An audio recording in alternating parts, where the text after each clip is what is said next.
안녕하세요. 저는 두 아들과 두 며느리가 있는 중년의 아줌마예요. 저는 10월에 햇살 좋은 어느 날 지금의 남편을 만나 사랑에 빠졌고 가정을 이루었답니다. 20살 때 사고로 부모님을 여의고 쭉 혼자 살았던 저는 저를 가족처럼 아끼고 대해주는 남편에게 온 마음을 빼앗겼었어요. 저희가 결혼 후 다음 해에 저희 도련님도 뒤이어 결혼을 했어요. 도련님과 도련님의 여자친구와는 저희의 연애 시절부터 자주 얼굴을 보며 친분을 쌓았던 사이였답니다. 그래서 동서지간이 되었을 때 저희 모두가 좋아했었던 기억이 나요. 하지만 그건 그리 오래가지 못했습니다. 동서와 서방님은 간혹가다 이해가지 않은 행동들을 했었거든요. 처음에는 당황하기도 했지만 그래도 식구이고 남편의 하나뿐인 동생이니 잘 대해주려 했답니다. 동서의 스트레스 원인은 결혼 후 10년이 다 되어가도록 아이가 들어서지 않는다는 것이었어요. 무척 가슴 아픈 일이었죠. 사실상 저희 모두가 불임이라 여겼던 것 같아요. 아무리 그렇다 해도 동서의 행동은 받아들이기 힘들 때가 많았습니다. 예를 들어 시부모님께서 저희 아들에게 조금이라도 뭔가를 해주시려 하면 있지도 않은 자기 자식들 몫까지 내놓으라고 했었어요. 해주시는 것들이 그리 탐스러운 것도 없었는데 이상하게 그런 것들에 집착을 하더군요. 그렇게 있지도 않은 아이의 장난감부터 몫을 달라 요구하던 동서는 어느 순간부터 저희 아들이 받는 용돈까지 탐내기 시작했습니다. 매달마다 아이 손에 한 푼씩 용돈을 쥐어주시니 그게 시샘이 난 모양이에요. 제 생각엔 매해마다 땡볕에서 사과 농사 지으며 고생하시고 힘들게 벌어 모으신 돈인데 매번 그러시는 것이 자식된 도리로 죄송스럽기도 하고 동서 눈치도 보여 매번 그러실 것 없다고 말씀드리니 어머니께서는 말씀하셨어요. 첫째 며느리 네가 태연이하고 우리한테 얼마나 잘하니. 용이도 언젠가는 할아버지 할머니께서 그러셨던 게 다 엄마 덕분이구나 하고 느끼는 바가 있을 것이고 몇 푼 되지도 않은 용돈에 괜히 부담스러워하지 말거라. 큰 것도 아니고 진짜 조금인데 뭘 그러니. 우리가 여건만 되면 우리 손주 중학교 올라갈 때까지만이라도 계속 챙겨줄 수 있으면 좋겠건만. 우리 소원이다. 그걸 뭐라 그러더라? 아, 그렇지. 버킷리스트. 네 시아버지하고 내 버킷리스트야. 우리 먹고 싶은 거 한 번씩 참아가면서 손주 용돈 조금씩 주는 재미. 그런 재미라도 있어야 저 양반하고 내가 사과 한 알이라도 더 닦을 재미가 있지. 이제 아들놈들도 다 키워놨는데 그거마저 못하면 우리가 무슨 재미로 농사를 짓겠어. 그것이 어머님 아버님의 재미이고 또 심지어는 소원이다 말씀하시는데 차마 더 말을 얹을 수가 없었습니다. 틀린 말도 아니고 제가 중간에서 아이 교육만 잘 시키면 되겠다는 생각도 들었어요. 감사할 줄 아는 아이로 키우는 것. 어렵지만 꼭 그렇게 키워야만 하는 것이 부모의 역할이었으니까요. 제가 아들에게 할머니 할아버지의 마음을 잘 전달하기만 한다면 훗날 아들이 할머니 할아버지의 마음을 알고 얻게 될 마음의 교훈이 있으리라 생각도 들었습니다. 늘 현명하시고 똑똑하신 분들이었기에 제가 감히 반박하기도 어려웠어요. 다 뜻이 있으시겠지 하는 생각. 남편도 제게 그렇게 말했습니다. 그리고 정말 그렇게 큰 돈도 아니었어요. 밖에서 식사 한 끼 덜 드시고 주시던 용돈. 그게 모여 결국 큰 돈이 되겠지만 남편은 그거마저 못하시게 하지는 말자고 말했습니다. 그렇게 해서 매달마다 시부모님께서는 저희 아들에게 용돈을 주셨고 그걸 알게 된 동서가 난리를 부리게 된 거예요. 저로서는 이해가 가지 않고 참 황당한 행동이 아닐 수 없었지요. 지용이만 매번 그렇게 챙겨주시니 서운해요 정말. 자식 없는 사람은 서러워서 시댁 못 오겠어요. 황당한 동서의 발언에 식구들 모두가 얼어붙었어요. 자연스레 제 시선이 서방님에게로 향했습니다. 그래도 좀 황당한 발언이니 옆에서 제지를 하지 않을까 하는 생각 때문이었지요. 그런데 어쩐 일인지 서방님이 동서에게 별다른 제지를 하지 않는 겁니다. 그 말에 동의를 한다는 뜻으로 보였어요. 남편이 옆에서 한숨을 쉬더군요. 어머님께서는 말씀하셨습니다. 어머, 아가, 그게 서운했니? 서운할 것도 많다. 할머니, 할아버지가 손주를 챙기는 것은 자연스러운 일인데 네가 그렇게 말하니 우리가 꼭 죄인 같구나. 그런 황당한 발언에도 어머님께서는 동서를 오히려 토닥이셨어요. 그 모습에 저도 다시 한번 생각해보게 되었죠. 아이를 가지려 노력을 해도 아이가 들어서질 않으니 동서의 마음이 편치 않아 투정을 부리는 것이 아닐까 하고요. 황당했던 마음이 안타까운 마음으로 변했지만 그래도 시부모님 앞에서 예의가 아니라는 생각은 사라지지 않았습니다. 그날 저녁 남편은 서방님을 따로 불러내어 한 소리를 했다고 했습니다.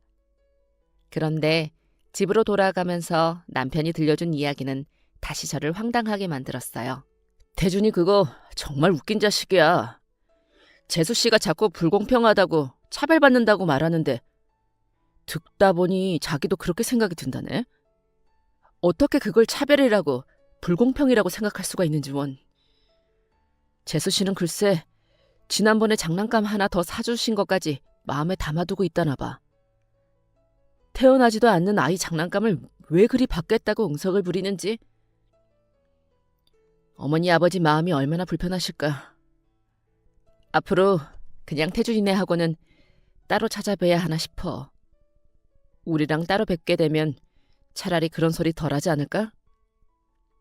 남편의 말을 들으면서 나였다면 어땠을까 하는 생각을 자꾸 하게 됐어요. 삐뚤어진 동서를 되도록 좋은 마음으로 이해하고 싶었기 때문입니다. 하지만 수십 번, 수백 번 나였다면 하고 생각해봐도 도저히 동서를 이해하기 어려웠어요. 동서는 조금 이기적인 사람이긴 했었습니다. 결혼하기 전에는 저희끼리 네 사람이서 마음이 잘 맞아 결혼하면 참 좋은 동서지간이 되겠다고 생각했었는데 결혼 후부터 이기적인 면모에 정이 점차 떨어지게 되었었거든요. 아무리 같이 있을 때 재미있었더라도 자꾸 이기적으로 구니 그리 얄미울 수가 없더군요. 다른 일도 많았지만 콕 집어 한 가지만 말해보라 한다면 제가 아이를 뱃속에 품고 있었던 그때를 말하고 싶어요. 5개월 정도 되어 배가 부른 게 제법 티가 나던 때였는데 어머님께서 전화를 걸어오셨지요. 저더러 먹고 싶은 거 없냐고 물으시기에 그 마음이 감사해서 얼굴이나 뵈러 가려고 일부러 어머님 댁 근처 식당에 파는 막국수가 먹고 싶다고 주말에 가겠다고 말씀을 드렸어요.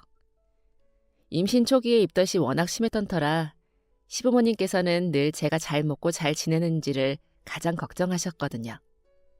주말에 뵙겠다는 말씀을 드리니 몹시 반가워하시는 어머님 목소리에 뱃속의 아이도 좋아하는 것만 같았지요. 제가 일찍부터 부모님을 여의고자 하라 그런지 어머님의 그런 목소리를 듣는 것이 힘든 임신기간 큰 힘이 됐었어요. 워낙 편하게 잘 대해주시니 고부 갈등 같은 것은 애초에 남의 이야기였습니다. 그렇게 막상 주말에 막국수를 먹으러 가려고 하니 국수라면 환장하는 동서 생각이 났어요. 그래서 연락을 해 같이 가겠냐고 물었더니 냉큼 그러겠다고 하던 동서. 만나서 함께 시댁으로 가고 시부모님을 만나 막국수를 먹을 때까지는 좋았어요. 근처에 잠깐 바람을 쐬고 시댁에 가서 잠을 청하려는데 방에 이부자리 깔아뒀으니 얼른 편히 쉬어 하고 말씀하시는 어머님 뒤로 동서가 침대에 누워 제게 이렇게 말하는 것입니다. 형님, 바닥에서 주무셔야겠어요. 제가 침대를 쓸게요. 제가 침대 아니면 잠을 못 자서요. 아시죠? 어머님께서는 제 어깨를 토닥이며 작게 한숨을 쉬시고 밖으로 나가셨고 서방님은 그런 동서에게 뭐 하는 거냐며 당장 내려오라 알렸어요.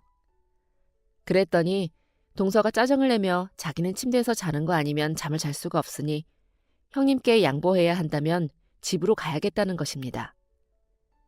남편들이 술을 마셔 그 시간에 집으로 가는 것도 말이 안 되는 상황인데 말이에요. 제가 바닥에서 자는 건 전혀 문제가 아니었어요. 결혼 후 시댁에 침대를 놓아드리기 전까지는 모두가 바닥에 이부자리를 펼치고 잘만 잤었는데 이제와 침대가 아니면 잠을 못 잔다는 동서의 말이 황당했습니다. 그걸 서방님도 알고 있었기 때문에 얼른 내려오라 하시는 것 같았지만 그래도 애써 좋게 생각하려 했습니다. 다른 방법이 없기도 했고요. 시댁이 넓은 편이 아니라 부엌 달린 거실 하나에 방 하나. 시부모님께서는 저희를 생각해서 기꺼이 안방을 내어주신 셈인데 저 조금 서운하다고 분위기를 망치고 싶지 않으니까요. 애써 웃으며 저는 바닥에서 잘 잔다는 말이나 해버렸지요. 뒤늦게 씻고 들어온 남편이 바닥에 누운 저를 발견하고 화들짝 놀라 침대 위를 바라봤지만 이미 동서는 코를 골며 잠에 빠진 후였습니다. 딱딱한 바닥에서 불러나온 배를 달래며 잠자리에 드는 것이 편치는 않았지만 동서를 이해하려 애썼어요. 가족들 중 누구라도 편히 잠든다면 다행이라 생각하기도 했고요. 그렇게 다음 날이 밝고 왔던 대로 저희는 한 차에 몸을 싣고 다시 집으로 향했습니다. 그러던 중 길가에서 포도장수를 만나 차를 세우게 됐어요. 어머님께서 가는 길에 먹고 싶은 건 사 먹으라고 쥐어주신 돈으로 각자 집에 포도를 사갈 참이었지요. 입이 총 4개. 각자 집에 먹을 조금씩만 사가면 되겠다고 결론을 내렸는데 계산하는 것을 보고 있던 동서가 그러는 거예요. 돈이 남네요. 작은 거 한 박스만 더 사요. 그 말에 별 생각 없이 포도 한 박스를 더 사려는데 서방님이 동서에게 묻는 소리가 들려왔어요. 너무 많지 않겠냐는 말이었어요. 그때 동서가 말하더군요. 사서 우리 엄마 가져다 주려고. 어차피 돈도 남잖아. 옆에 서 있던 남편이 계산을 하다 말고 움찔하며 멈추는 것이 느껴졌습니다. 황당한 건 저도 마찬가지였지만 애써 남편을 다독이며 계산을 마무리하고 차에 올랐어요. 가는 길에 늘 가던 집에서 점심이나 한 끼 하고 가려던 저희였지만 남편은 차를 멈춰 세우지 않았습니다. 동서는 왜 차를 안 세우냐 물었지요. 운전대를 잡은 남편의 표정에서 화를 읽은 저는 기분 좋게 지내다 가는 길에 행여 안 좋은 말이라도 오고 갈까 걱정되어 대충 핑계를 댔습니다. 그게 저의 역할이라 생각했어요. 그렇게 사이 좋던 형제였는데 이런 사소한 일로 얼굴을 붉히는 것도 맞지 않다고 생각했고 정 풀어야 할 것이 있다면 서방님이 알아서 잘 말하겠거니 생각했던 것 같아요. 동서가 어리기도 했고 나이가 들면 그런 이기심도 조금씩 내려놓게 될 거라 생각했습니다. 집으로 돌아가니 평소와는 달리 온몸에 힘이 풀렸어요. 시댁에 가는 것은 긴장했던 처음 몇 번 빼고는 늘 편안하고 기분 좋은 시간이었는데 그날따라 몸이 고단하게 느껴졌었나 봅니다. 스스로에게 의문이 들기도 했어요. 눈치가 없는 건지 이기적인 건지 모를 동서의 행동들을 이대로 모른 척하는 것이 정말 현명한 일인가 하고. 기분은 좋지 않았지만 그래도 그렇게 그날의 일은 시간 속으로 점점 잊혀져 갔습니다. 그랬는데 저희 아이가 태어나고 5살이 되고 10살이 됐을 때까지도 동서는 변할 줄 모르고 유치하게 구는 것입니다. 시간이 지나니 오히려 더 편해진 것은 사실이지만 가끔 선을 넘을 듯 말 듯 굴 때면 속으로 참을 인자를 그려야 했어요. 10년이 넘도록 아이를 못 가지는 마음은 100번 이해하지만 동서가 그렇게 구니 시댁 부모님들의 사랑을 받는 것조차 눈치가 보이더군요. 그러던 중 동서와 서방님이 중대 발표를 했습니다. 임신이 어려우니 고민 끝에 아이를 입양하기로 했다는 것이었어요. 식구들은 모두 격려하며 동서와 서방님을 토닥였어요. 쉽지 않은 결정이었을 것을 생각하니 가족으로서 마음이 아프면서도 그들의 결정이 대견했습니다. 그동안 애쓰느라 고생했다. 분명 그 아이와 함께 행복하게 지낼 거야. 너희들은 분명 그럴 거야. 결정하기까지 마음고생 심했지? 애썼다. 잘했어. 우리 가족 모두가 사랑으로 잘 품어줄게. 어머님의 말씀에 동서는 눈물을 글썽거렸어요. 아무리 아이가 간절했다고 하더라도 피 한 방울 섞이지 않은 아이를 자식으로 삼는다는 것이 쉬운 일은 아니었을 거라고 생각하니 두 사람의 결정이 멋있어 보이기도 했습니다. 저와 남편도 동서와 서방님을 진심으로 응원하고 격려하며 아이와의 만남을 기다렸어요. 그렇게 시간이 흘러 드디어 아이와 다 같이 얼굴을 보게 되었어요. 초롱초롱한 눈망울이 너무 예쁜 5살짜리 남자아이였습니다. 모든 것이 낯설고 어색하기만 할 그 아이에게 저희 아들 지용이는 좋은 형이 되어주겠다 약속했었지요. 저하고 5살 차이나 나는 동생이 지용이 눈에도 귀여웠나 봅니다. 저희를 낯설어하는 표정을 하고서는 예쁘게 웃으며 안녕하세요. 최지성이라고 합니다. 하고 또박또박 똘똘하게도 인사를 하던 그 아이는 저희 가족에게 진심 어린 환영을 받으며 그렇게 식구가 되었어요. 지용이도 지성이랑 잘 지냈어요. 아무리 제가 잘해줘도 동생이 따르지 않으면 친해지기 어려웠을 터인데 지성이가 지용이를 참 잘 따랐어요. 한 번은 같이 백숙을 먹으러 갔다가 제가 지성이 접시에 다리 하나를 올려주자 그 다리를 그대로 집어다 지용이 앞접시에 주는 걸 보고 크게 감격을 한 적도 있었답니다. 그 외에도 좋은 것이 생기면 가만히 가지고 있다가 지용이를 만나 나누어 주기도 했어요. 그토록 아이가 똘똘하고 마음씨가 고왔습니다. 그런 아이를 저희 부부 역시 사랑하지 않을 수 없었어요. 남편도 그리 귀엽고 사랑스러운 조카를 참 예뻐했어요. 그렇게 아이를 입양하고 나름대로 집이 평화로웠습니다. 왠지 동서의 모난 모습도 사라진 것 같다는 생각도 들었었지요. 그동안 동서에게 쓴소리를 하나도 하지 않기를 참 잘했다고 생각했었어요. 역시 시간이 지나니 마음에 평화가 드니 사람이 둥그레지는구나 하고 생각했었답니다. 그런데 아무리 동서를 좋게 생각하려 해도 결코 좋게 생각할 수 없는 일이 일어나고야 말았어요. 처음에는 전혀 그런 낌새가 없었거든요. 서방님에게 걸려온 전화를 받던 남편이 환호성을 지르기에 무슨 일인가 했더니 동서가 임신을 했다는 것입니다. 너무 잘된 일이었지요. 축복받아 마땅한 일이었습니다. 동서와 서방님에게 너무 축하한다는 말을 전하며 남편과 저는 늦게 아이를 가진 동서에게 줄 선물을 고르고 있었어요. 제 일처럼 기뻤어요. 선물을 고르는 내내 힘들게 결실을 맺은 동서를 생각하며 눈물도 흘렸지요. 뱃속의 아이는 그들이 오랫동안 애를 쓰고 기다렸던 것에 보답하듯 무럭무럭 튼튼하게 자라고 있다고 했습니다. 배가 불러오고 제법 임산부태가 나는 동서에게 저는 물심양면으로 보살핌을 아끼지 않았습니다. 임신 기간 동안의 힘든 점을 너무나도 잘 알았던 저는 저보다 더 좋은 환경에서 동서의 태교가 이루어질 수 있기를 진심으로 바랬었어요.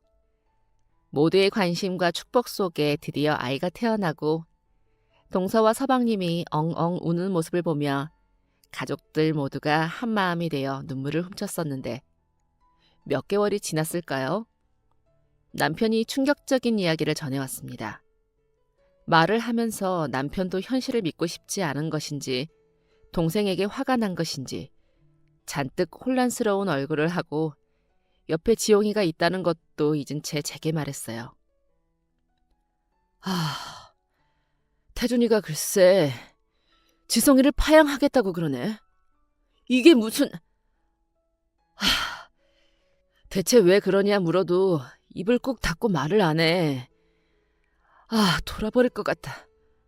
잘 지내고 있는데 이제 와서 갑자기 왜 파양을 하겠다는 건지. 뭐라고? 이야기를 들은 저도 믿어지지가 않아 되물었습니다. 갑자기 파양이라니 말이 안 되는 헛소리였죠. 1년을 가까이 가족으로 지낸 아이를 갑자기 버리겠다니. 인간이 할 짓이 아니지 않습니까? 화가 머리끝까지 차올랐어요. 아무리 자기네들에게 결정권이 있다지만 그대로 두고 볼 수는 없었습니다. 이유라도 들어봐야 했어요. 최소한의 양심과 인간다움이 있는 사람이라 믿었기에 얼마든지 설득할 자신도 있었어요. 동서에게 전화를 걸었습니다. 만났으면 한다고. 제 말에 한참 침묵하던 동서가 알겠다고 하고 전화를 끊었어요. 가슴이 두근거리더군요. 무슨 말을 해야 할지 잠 한숨도 자지 못하고 생각하고 또 생각했습니다. 남편이 하는 말을 듣고 엄마, 파양이 뭐야? 하고 묻던 아들의 얼굴이 생각났어요. 미친 짓이다. 너무 황당하고 충격적이라 생각이 잘 정리되지도 않은 채 동서를 만났습니다. 하실 말씀 있으면 둘이서만 보고 싶다던 동서의 말에 흔쾌히 혼자 약속 장소로 나갔어요. 한 번도 둘이서 따로 만나본 적은 없었는데 이렇게 둘만 가지는 시간이 하필이면 이런 이야기를 나누기 위함이라니 속이 상했습니다. 동서는 저와 마주 앉자마자 이렇게 말했어요. 뱃속에 아기가 생겼을 때부터 지성이한테 관심을 줄 수가 없었어요. 뱃속에 진짜 내 아이가 있는데 지성이를 볼 시간에 뱃속 아이에게 더 사랑을 주고 싶었어요. 그래도 뱃속에 아이가 태어나고 나면 동등하게까지는 아니더라도 지성이를 책임지려고 했었어요. 그런데요, 형님. 못하겠어요. 제 눈에 우리 애만 보여요. 그 애가 진짜 우리 아이잖아요. 지성이는 아니니까. 설득하려고 저 보자고 하신 거 알아요. 근데 저 생각 변하지 않을 거예요. 남편이랑 저는 이미 결정했어요. 우리 아이만 키우기로. 지성이는요. 다시 가더라도 좋은 부모 만날 수 있을 거예요. 애초에 우리 애가 될 아이가 아니었던 거예요. 진짜 우리 아이한테 쏟을 애정과 시간도 부족한데 지성이한테 도저히 쓸 수가 없어요. 아까워서. 가슴이 또 다시 두근거렸어요. 음료잔을 꾹 쥐고 있던 손이 덜덜 떨렸습니다. 제 앞에 앉은 인간이 정말 사람이 맞는가 싶을 정도로 화가 났어요.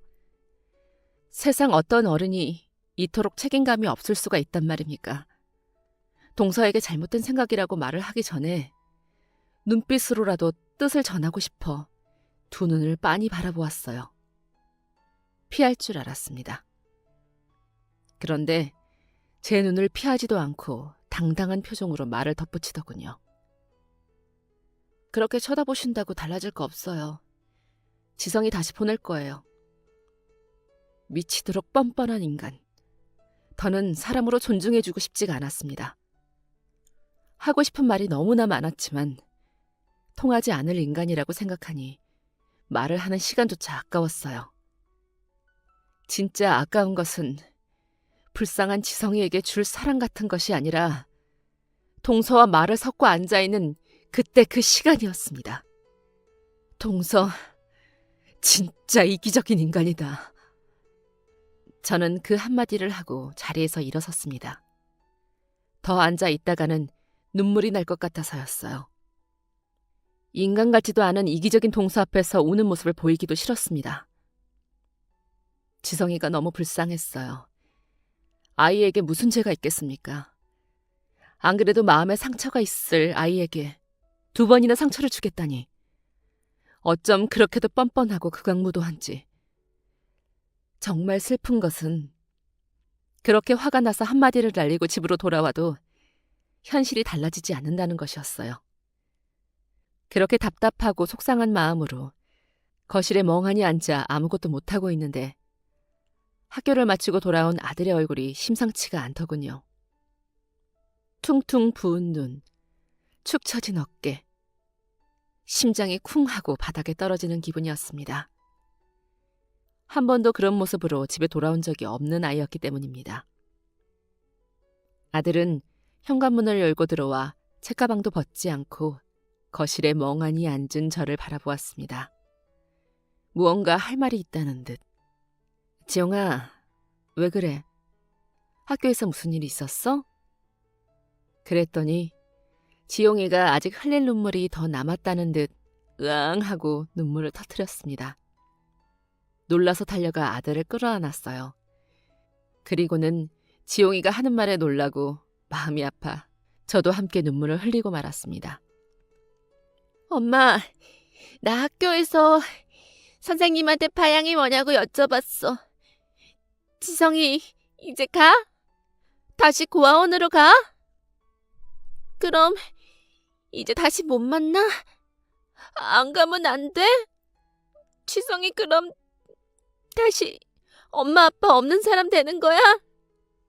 마냥 어린아이인 줄만 알았던 아들에게도 감정이 있었고 슬픔이 있었나 봅니다.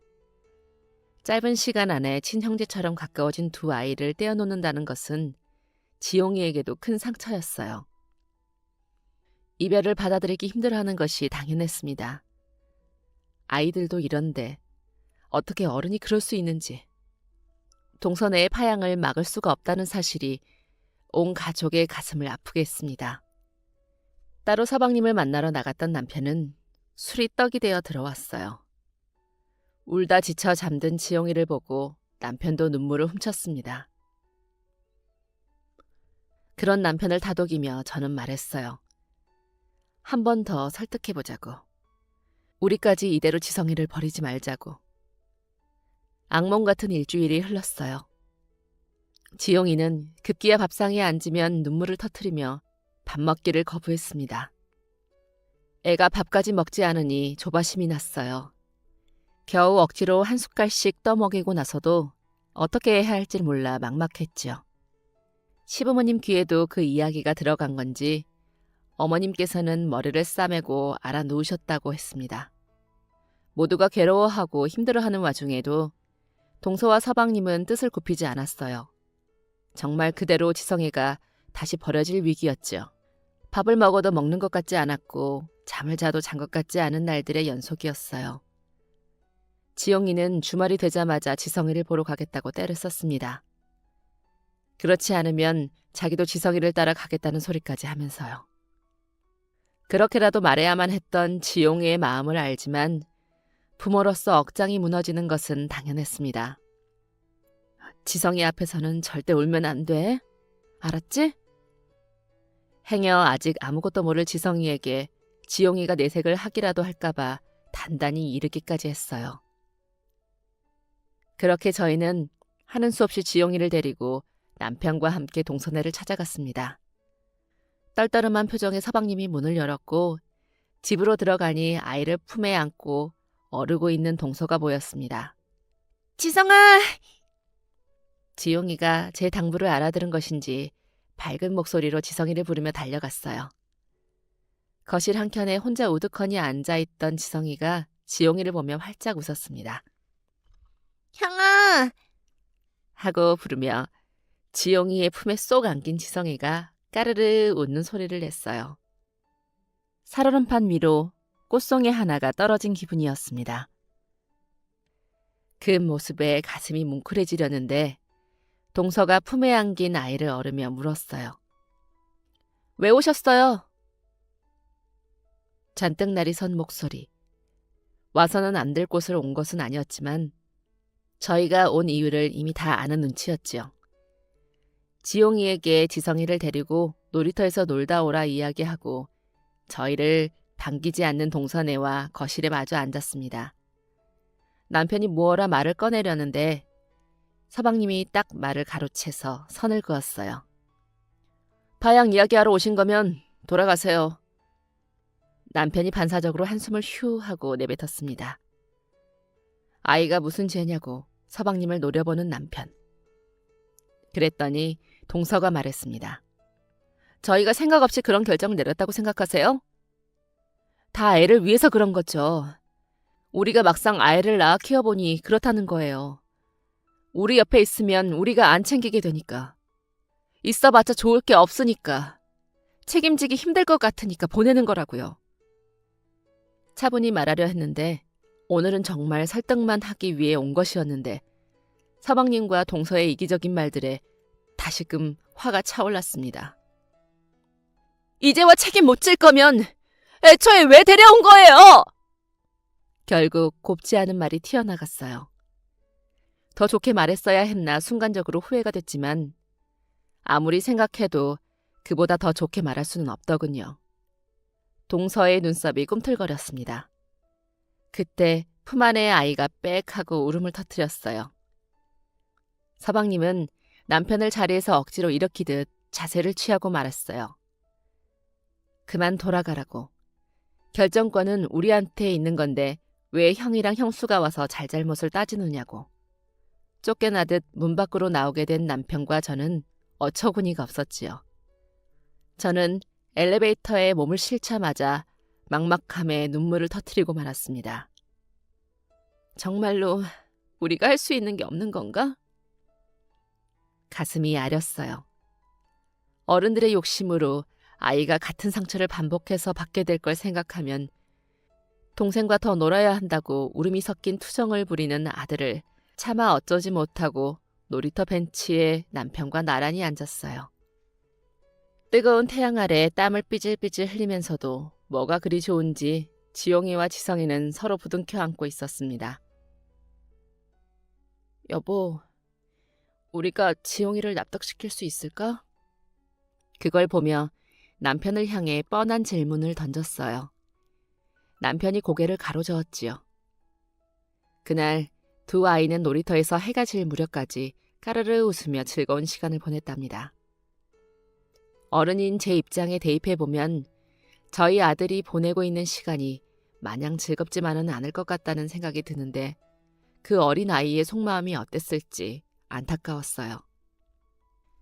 이제 집에 가자는 남편의 말에 쭈뼛쭈뼛 제 옷자락을 잡아당기는 지용이의 두 눈엔 어느새 구슬 같은 눈물이 그렁그렁 맺혀 있었어요. 그리고 저희 부부는 눈물을 머금고 애원하는 아들 녀석의 말에 그만 허공에서 쨍 하고 시선이 부딪히게 되었어요. 동생이랑 헤어지기 싫은데 그냥 우리가 같이 살면 안 돼? 엄마, 아빠 제발 부탁이야. 지용이 부탁이야. 어? 같이 살자. 우리가 같이 살자, 지성이랑. 누가 머리를 한 대 세게 내리치는 기분이었어요. 그래, 보육원으로 다시 돌려보내지 말고 우리가 데리고 살면 어떨까? 남편도 같은 생각인지 눈망울이 일순간 번쩍였습니다. 그게 가능하긴 한 건지. 그러려면 어떤 절차를 따라야 하는지 따위는 중요하지 않았어요. 그토록 이기적인 동서와 서방님도 가족 삼겠다고 쉽게 입양을 하는데 저희라고 못할 것은 없다고 생각했습니다. 피가 섞이지 않아도 남편과 저는 가족이 됐습니다. 피가 섞이지 않아도 어머님, 아버님과 저는 가족이 됐고요. 지성이도 마찬가지였어요. 피가 섞이지 않아도 가족이 될 수 있다가 아닌 이미 가족이 된 아이였으니 저희 마음의 문제는 더 간단했습니다. 남편은 그 후 지성이를 저희 가족으로 만드는 것을 알아보러 다녔어요. 지성이에겐 그 또한 상처가 될 수 있다는 것을 알고 있었지만 어떻게 해서든 다시 고아가 되는 것만큼은 막아주고 싶었습니다. 게다가 남편과 저는 그 아이를 끝까지 지키고 사랑해줄 자신이 있었어요. 정말 보기 싫었지만 그 다음 주말 저희는 그렇게 다시 동서와 서방님을 찾아갔습니다. 이번에는 그들이 어떻게 나오든 우리 할 말만 하고 나오자 남편과 미리 연습도 했어요. 여전히 껄끄러운 얼굴로 저희를 맞이하는 두 사람에게 남편이 먼저 입을 열었습니다. 지성이 파양 신청 언제 할 거니? 붙들고 말릴 줄 알았는지 남편의 입에서 파양 신청에 대한 이야기가 나오자 두 사람의 표정이 미묘하게 변하더군요. 신청하러 갔었는데 파양이 안 된대. 우리도 머리 아파 죽겠어. 아이 생겼다는 이유로 파양은 안 된다는 거야. 동선의 집에 찾아가기 전 사실 남편을 통해 그들의 파양이 어려울 것이라는 것쯤은 대략 전해 들은 상황이었습니다. 생각해보니 입양을 한다는 것이 얼마나 어려운 것인데 파양이 쉬울 리가 없었어요. 게다가 그 어떤 부득이한 사유가 있는 것도 아닌 단순히 아이를 가졌다는 이유만으로는 거의 불가능에 가까웠지요. 그래서 남편은 동선애에게로부터 지성이를 재입양하는 방법에 대해 알아보기까지 했습니다. 물론 복잡한 과정이 따르겠지만 다행히도 저희가 아이를 데려올 수 있는 방법은 존재했어요. 파양하지 못하는 동선애에 지성이를 그냥 지내게 둘 수도 있었겠지만 그 집에 있으면 개밥의 도토리가 될 것이 뻔한데 지켜만 보고 있을 수는 없겠더라고요.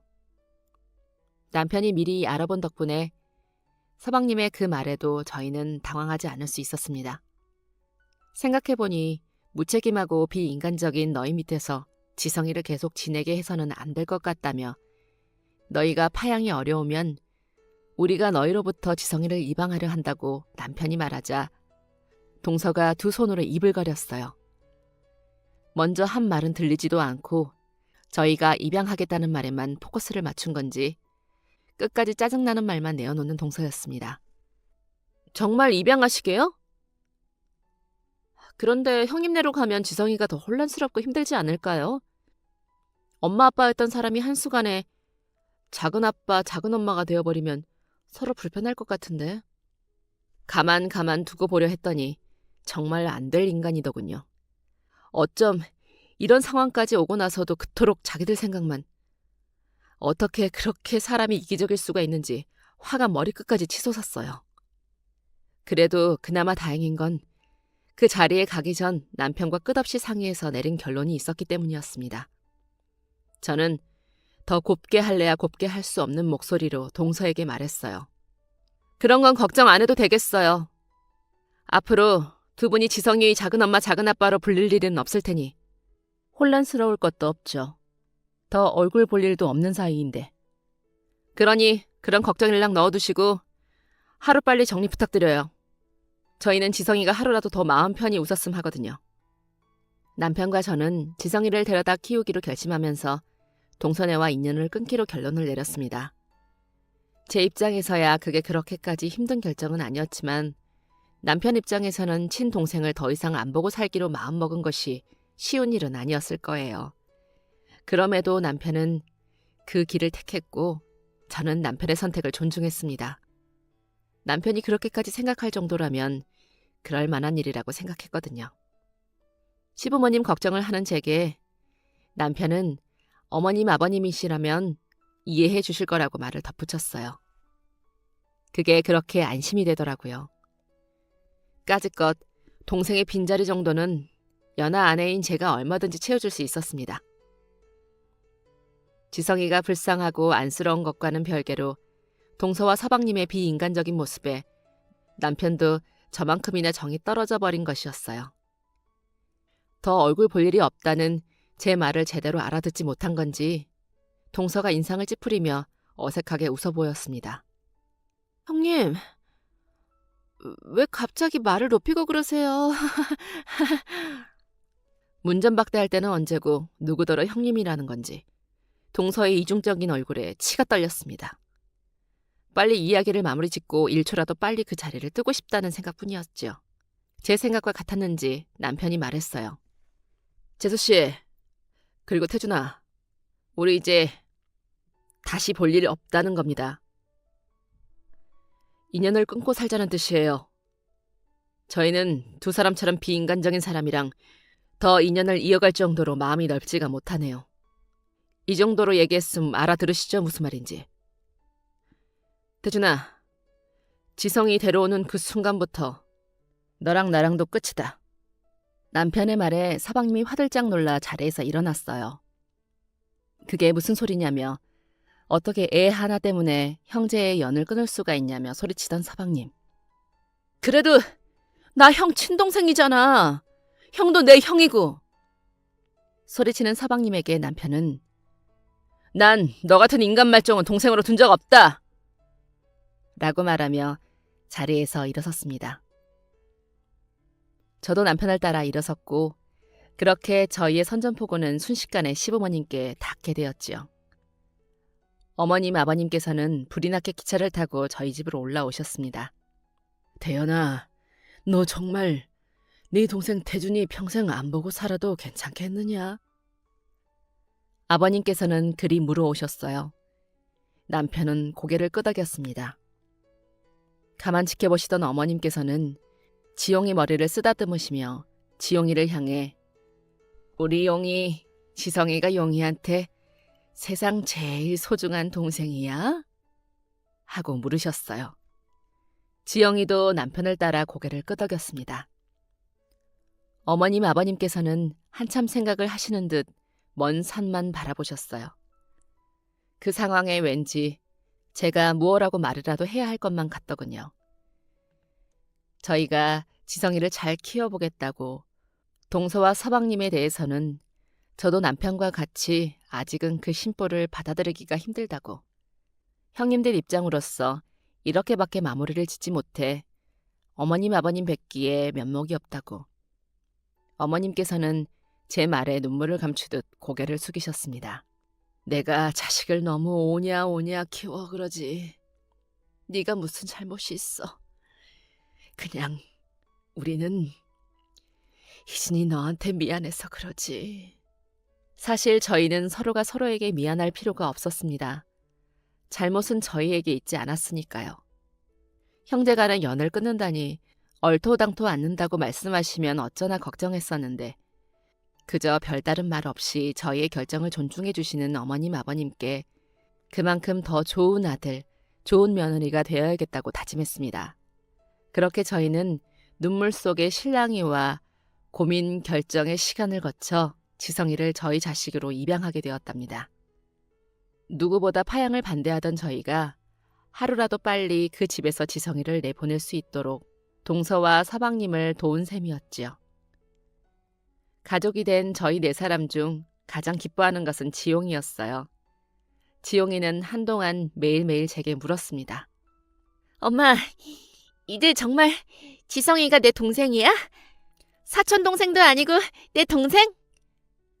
그럼 이제 지성이 다시 거기로 돌아가는 일 없는 거지? 우리 집에서 알콩달콩 화목한 가족으로 사는 거지? 좋은 감정을 얼굴에 그대로 드러내는 순수한 아이의 모습에 왠지 가슴이 뭉클했어요. 머리도 자랄 대로 자라고 마음도 클 만큼 커진 어른보다 더 깊고 따뜻한 마음으로 지성이를 대했던 아들이 기특했습니다. 두 아이가 서로를 좋아하고 마음이 잘 맞아서 행운이라고 생각이 들었고요. 갑자기 두 아들의 엄마 아빠가 되었다는 사실이 낯설기도 하고 조금 어색하기도 했지만 모든 것은 빠르게 지나갔어요. 아들 하나를 키울 때보다 둘을 키우게 되니 더 정신없이 시간이 흐르는 것만 같았습니다. 그런 부모의 마음을 아는 건지 지성이는 말썽 한 번을 피우지 않고 곱고 착하게 자라주었어요. 성장기에 의례 한 번씩은 한다는 지용이도 피해가지 못한 엄마, 나 학교 가기 싫어 하는 소리도 단 한 번을 하지 않았지요. 자라온 환경 탓인지 자기가 입양된 아이라는 것을 이미 알고 자란 지성이가 자기 자신을 통제하며 응석 부리고 싶은 마음을 꾹 누르며 지냈던 것은 아닌지 지금 돌아보니 이제야 마음이 쓰이네요. 그때 조금 더 알아줬어야 했는데 5살 차이가 남에도 불구하고 둘도 없는 단짝처럼 해가 넘어가는 줄도 모르고 하루 종일 놀이터에서 함께 놀던 두 아들은 세월이 흘러 교복을 입을 즈음엔 나란히 방에 들어앉아 컴퓨터를 들여다보기를 좋아했어요. 그 두 녀석이 하는 것이 무엇이든 간에 여전히 둘이 함께라는 것이 저희 부부의 기쁨이고 행복이었답니다. 그래서 뭘 하든 그저 사이좋게 지내렴 하고 말만 했을 뿐인데 대학을 졸업하고 하나는 디자인 계열로 또 하나는 IT 계열로 각자 직장을 다니던 녀석들이 약속한 듯 함께 회사를 그만두더니 회사를 차리겠다고 선언을 해왔습니다. 함께 자라게 되면서 유난히도 고집 없이 응석 없이 자랐던 두 아들의 갑작스런 선언은 저희 부부를 당황하게 했었어요. 당연하게도 덜컥 걱정이 앞섰답니다. 괜히 좌절을 맛보게 될 것부터 생각이 들어서였어요. 하지만 두 아들은 뜻을 굽히지 않았어요. 오래 걸리더라도 꼭 성공하게 될 거라고 오히려 저희를 안심시키더군요. 아주 작은 확률로 실패의 맛을 보더라도 너무 크게 좌절하지는 않겠다는 지용이의 말에 마음이 놓였던 것 같습니다. 엄마 아빠의 걱정이 그동안 모은 돈을 몽땅 다 날릴까봐, 애꿎은 시간 낭비만 하게 될까봐 그런 걱정들이 아니라 좌절하고 괴로워할 일이 생길지도 몰라 하는 걱정이라는 걸 잘 알기 때문에 할 수 있는 말이었지요. 두 아들은 그렇게 인터넷과 핸드폰을 사용하는 어플을 개발하는 스타트업 회사를 만들었어요. 쉽지 않은 길에 몇 번의 작은 좌절들을 맛보던 두 녀석은 지성이가 저희 가족이 된 지 30년 되던 해 둘의 합작으로 만들어낸 투자로 대박을 이루게 되었습니다. 성공하면 결혼하겠다던 8년, 5년을 연애하던 여자친구들과 늦은 결혼식도 올렸지요. 두 아들이 찾아와 어머니, 아버지, 저희 효도하고 싶어 그런데 이사 어디로 하고 싶으세요? 집 한 채 해드릴게요. 라고 했을 때 남편과 저는 절로 웃음이 났지만 사양했습니다. 꼭 물질적인 것이 아니라 지금 이렇게 보란듯이 행복하게 잘 사는 것이 우리에게 효도이다. 이번에도 남편과 제 생각은 같았어요. 안이 다 되도록 여전히 정정하신 어머님 아버님께서도 두 손자의 효도 공세에 누구보다 활짝 미소 지으셨습니다. 나이 먹을수록 어찌 더 웃을 일이 많아지는구나. 시부모님께서는 요즘 그 말씀을 참 많이 하십니다. 그리고 그토록 웃음이 마를 날이 없었던 저희 가족에게 얼마 전 한 가지 안타까운 소식이 전해졌어요. 얼마 전 어머님 아버님을 찾아뵈었을 때였습니다. 동서와 서방님이 큰 돈을 날려 집을 팔고 길바닥에 나가 앉을 상황이라는 소식이었어요. 심지어 동서가 어머님께 형님은 어떻게 지내시냐고 여쭙기까지 했다고 하셨습니다. 어머님께서는 그 말씀을 제게 전하시며 둘째한테는 손주들 회사가 대박이 나서 집도 사고 차도 사고 잘 먹고 잘 살고 있으니 걱정 말라고 전했다며 미소를 지으셨지만 표정 뒤에 씁쓸한 표정을 숨기지 못하셨어요. 어머님의 그런 표정을 보니 순간 마음이 움찔했지만 애써 내색하지 않았습니다. 남편도 아무런 내색을 하지 않았어요. 아버님께서는 그동안 그렇게 이기적으로 자기 자신만 생각하고 사니까 그렇게 된 거야. 내 자식이라 가슴이 아프다가도 그렇게 될 만한 이유가 있었다고 생각이 드니 안타까워하지도 미워하지도 못해. 너희들이라도 이렇게 잘 살고 있으니 그게 효도가 아니면 뭐겠어. 너희가 이렇게 착하게 살아오니 자식들도 잘 되는 거야. 고맙다. 이리 잘 지내줘서. 라고 말씀하셨습니다. 모두가 행복한 가운데 몇십 년 동안 연을 끊고 지내온 동서와 서방님의 좋지 않은 소식을 들으니 마음이 불편했지만 한편으로는 그간의 정으로 남아 이렇게 바랍니다. 비인간적이고 이기적이었던 두 사람이 이제는 깨달았으면 합니다. 세상의 모든 아이들은 사랑받아 마땅한 존재이며 그들보다 우리가 더 어른이라는 이유로 그 아이들에게 상처를 줄 수 없고 그래서도 안 된다는 것을요. 모든 악한 마음들은 결국에는 돌고 돌아 처음 악한 마음을 퍼뜨린 자에게 돌아간다는 것을요. 다시 그때로 돌아간다 해도 또 한 번 벌어질 위기에 놓여진 지성이를 저는 외면하지 않을 거예요. 저희가 베풀었던 작고 작은 마음들보다 훨씬 크고 따뜻한 것을 그 녀석이 저희에게 선물했으니까 말입니다.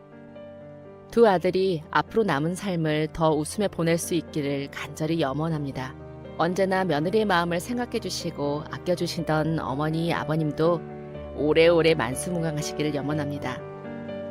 더 나아가 세상의 모든 이들이 자신이 선택한 것에 끝까지 책임질 수 있는 세상이 오기를 바라고 또 바라봅니다. 지금까지 사연 들어주셔서 감사합니다. 사연이 재밌으셨다면 구독과 좋아요 부탁드려요. 감사합니다.